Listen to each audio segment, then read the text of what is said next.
नमस्कार दोस्तों, आप सभी का DHP न्यूज़ हिमाचल में हार्दिक स्वागत है।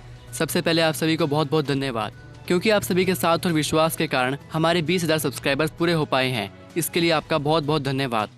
इस वीडियो में हम आपको प्रदेश की आज शाम की बड़ी खबरों के बारे में बताने वाले हैं। वीडियो को आखिरी तक जरूर देखें। साथ ही चैनल पर नए हैं तो चैनल को सब्सक्राइब जरूर कर लें और वीडियो को लाइक करना ना भूलें। चलिए शुरुआत करते हैं। हिमाचल के फार्मा हब में बन रही ब्लैक फंगस की दवा।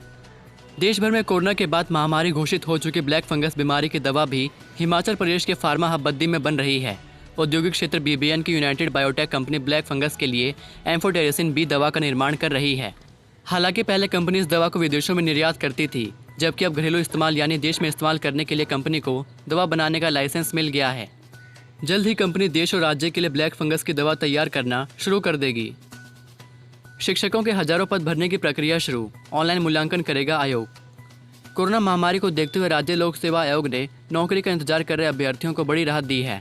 आयोग अब तृतीय श्रेणी के पदों के लिए जारी 15 अंकों की मूल्यांकन प्रक्रिया ऑनलाइन करेगा। इससे पहले लिखित परीक्षा पास करने वाले अभ्यर्थियों को शारीरिक रूप से आयोग के परिसर में बुलाकर मूल्यांकन प्रक्रिया पूरी की जाती थी। OTR पोर्टल पर दस्तावेज अपलोड करने के लिए एक लिंक दिया जाएगा। यही रफ्तार रही तो कोरोना वैक्सीन की पहली डोज देने में लगेंगे 3 महीने। हिमाचल प्रदेश में 18 से 44 साल आयु वर्ग के लोगों के लिए वैक्सीन लगाने की यही रफ्तार रही तो पहली डोज लगाने में सरकार को 3 महीने लग जाएंगे।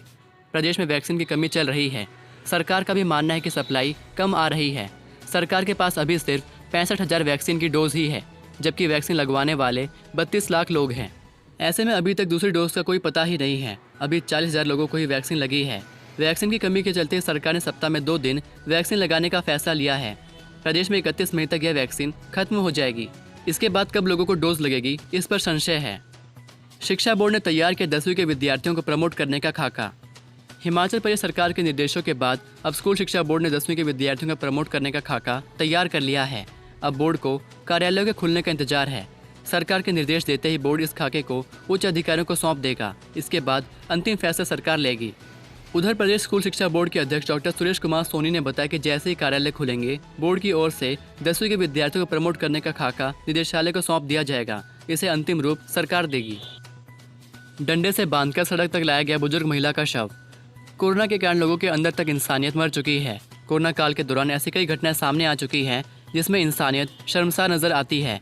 ऐसा ही एक मामला हिमाचल प्रदेश के मंडी जिला में सामने आया है। यहाँ एक बुजुर्ग महिला के शव को डंडे पर बांधकर सड़क तक लाया गया। इसका कारण यह है कि गांव का कोई भी व्यक्ति बुजुर्ग महिला के शव को हाथ लगाने के लिए तैयार नहीं था। शव को कंधा देना पुण्य का काम माना जाता था, लेकिन महामारी के इस दौर में लोग अंतिम संस्कार तक में शामिल नहीं हो रहे हैं। गाँव के बुजुर्गों ने जिन बच्चों पर अपना प्यार लुटाया, आज कोरोना के समय उनकी मौत हो जाने पर उन्हें शमशान घाट तक पहुँचाने के लिए कोई आगे नहीं आ रहा है। माना कि यह महामारी का दौर है, लेकिन मानव धर्म सबसे ऊपर होता है। धर्मपुर के संधोल की बुजुर्ग महिला बेटी के घर गवाल गांव आई हुई थी। इसी बीच बेटी कोरोना संक्रमित हो गई और शनिवार को बुजुर्ग महिला की मौत हो गई। बुजुर्ग महिला की मौत पर गवाल का कोई भी व्यक्ति आगे नहीं आया, जबकि वह महिला संक्रमित नहीं थी। प्रशासन को इस बात का जब पता चला तो उन्होंने गोपाल ठाकुर से संपर्क किया। उन्होंने अपने सेंटर के 2 खिलाड़ियों सुमित व विशाल के साथ गवाल गाँव पहुँचकर शव को डंडों के सहारे बांधकर सड़क तक पहुँचाया। वहाँ पर महिला के परिजन उसे अपने गाँव अंतिम संस्कार के लिए ले गए। हैरानी इस बात की है कि खेल प्रशिक्षक गोपाल ठाकुर व उनके 2 साथी 40 किलोमीटर दूर गवाल गांव पहुंचे, लेकिन उसी गांव के लोग शव को हाथ नहीं लगा रहे थे, जबकि महिला संक्रमित नहीं थी। हिमाचल में रोड एक्सीडेंट ने ले ली 2 की जान। पिता ने बेटी के साथ कूदकर बचाई जान। कोरोना काल में भी हिमाचल में सड़क हादसों में लोग अपनी जान गंवा रहे हैं। इसी तरह का एक मामला जिला किन्नौर में सामने आया है। इस हादसे में 2 लोगों की जान चली गई, जबकि हादसे के दौरान एक पिता ने अपनी 9 वर्ष की बेटी के साथ गाड़ी से छलांग लगा दी और दोनों की जान बच गई। जानकारी के अनुसार यह हादसा वांगतू पानवी सड़क पर ब्रूचा नामक स्थान पर हुआ। यहाँ पर एक बोलेरो कैंपर खाई में लुढ़क गई। इस बोलेरो में पिता पुत्री सहित 2 और लोग सवार थे। ब्रूचा में जब गाड़ी खाई में लुढ़की तो पिता ने अपनी 9 वर्ष की बेटी के साथ गाड़ी से बाहर छलांग लगा दी। गाड़ी में सवार 2 अन्य लोगों की मौके पर ही मौत हो गई। हिमाचल के 95,000 NPS कर्मचारियों को मिल सकती है बड़ी राहत। हिमाचल प्रदेश के करीब 95,000 NPS कर्मचारियों को राज्य सरकार बड़ी राहत दे सकती है।